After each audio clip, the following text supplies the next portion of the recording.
आज बच्चों हम जानेंगे वर्ग और समचतुर्भुज, इनमें क्या अंतर है।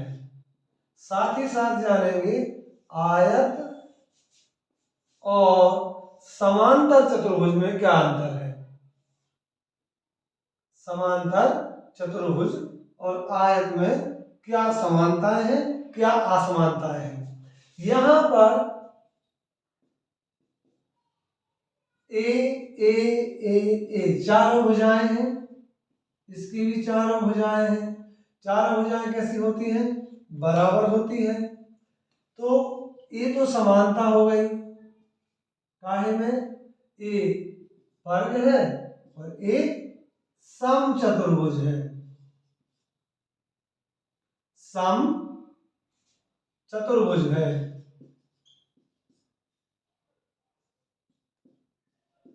तो समचतुर्भुज की चारों भुजाएं कैसी होती हैं? बराबर। वर्ग की चारों भुजाएं कैसी होती हैं? बराबर। वर्ग की विशेषता है कि यहाँ प्रत्येक कोणों पर 90 अंश का कोण होगा। कोण ए भी कितना होगा? 90। कोण बी भी कितना होगा? 90। कोण सी भी कितना होगा? 90। कोण डी भी कितना होगा? 90।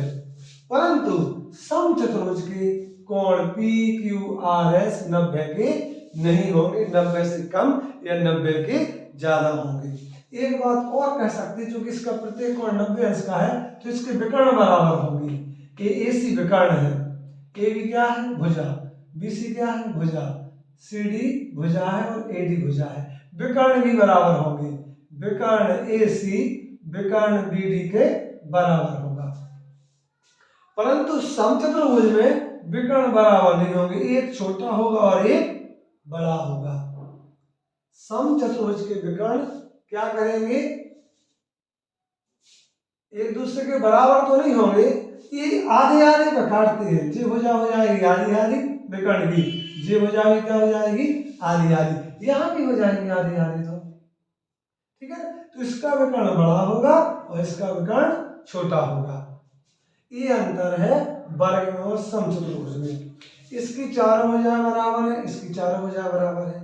इसकी आमने की भुजा और सामने की भुजा समांतर है, इसकी भी आमने की भुजा और सामने की भुजा कैसी है? समांतर है। यहां तक तो एक जैसा है। इसका प्रत्येक कोण 90 अंश का है, इसका कोई भी कोण 90 अंश का नहीं है। इसके विकर्ण कैसे हैं? बराबर। इसके विकर्ण बराबर नहीं है। ऐसा ही कुछ हमारे आयत में और आपको समांतर चतुर्भुज में दिख जाएगा। ए बी सी डी और यहां नाम दे देते हैं पी क्यू आर एस। इसकी ये भुजा इस भुजा के बराबर है, इसकी भी ये भुजा इस भुजा के बराबर है, इसकी जे भुजा इस भुजा के बराबर है, इसकी जे भुजा भी इस भुजा के बराबर है। तो इसकी आमने सामने की भुजा बराबर और समानांतर। ये आमने सामने की भुजा बराबर और समानांतर काहे की? आयत की। समांतर चतुर्भुज का है, समांतर चतुर्भुज का है। तो इस समांतर चतुर्भुज में भी हमारी आमने सामने की भुजाएं बराबर और समांतर होती है। यदि ए 8 है तो ए भी 8 होगी, ए 12 है तो ए भी 12 होगी। ठीक है ना? ये यहां कह लो ए 8 है, ए 8 है तो जे भी 8 होगी और जे 12 है तो जे 12 होगी। यहां प्रत्येक कोण 90 अंश का होगा। आयत का प्रत्येक कोण क्या होगा? 90 अंश का। यहाँ के कोण या तो 90 से ज्यादा के रहेंगे या 90 से कम के। इसी प्रकार आयत के विकर्ण कैसे होंगे? बराबर, परंतु इसका एक विकर्ण होगा छोटा और एक विकर्ण होगा बड़ा। समांतर चतुर्भुज के विकर्ण बराबर नहीं होते, आयत के विकर्ण बराबर होते हैं क्योंकि प्रत्येक कोण 90 अंश का होता है। ये अंतर है वर्ग में और समचतुर्भुज में और आयत में और समांतर चतुर्भुज में। वर्ग की भी चारों भुजाएं बराबर होती हैं, समांतर चतुर्भुज की भी चारों भुजाएं बराबर होती हैं। आमने सामने की भुजाएं समांतर होती है, इसमें भी आमने सामने भुजाएं समांतर होती है। इसका प्रत्येक कोण 90 अंश का होता, इसका कोई भी कोण 90 अंश का नहीं होता। वर्ग के विकर्ण बराबर होते हैं, समचतुर्भुज के विकर्ण अलग अलग होते हैं, समान लंबाई के नहीं होते। आयत की भी आमने सामने की भुजाएं बराबर और समांतर, समांतर चतुर्भुज की आमने सामने की भुजाएं बराबर और समांतर। आय का प्रत्येक कोण 90 अंश का है कोने के, और इसके कोने का कोई भी कोण 90 अंश का नहीं है, 90 से ज्यादा या कम के है। ठीक है ना।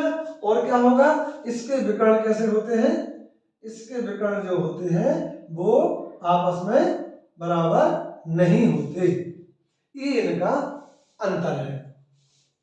और भी विशेषताएं होती हैं इसमें।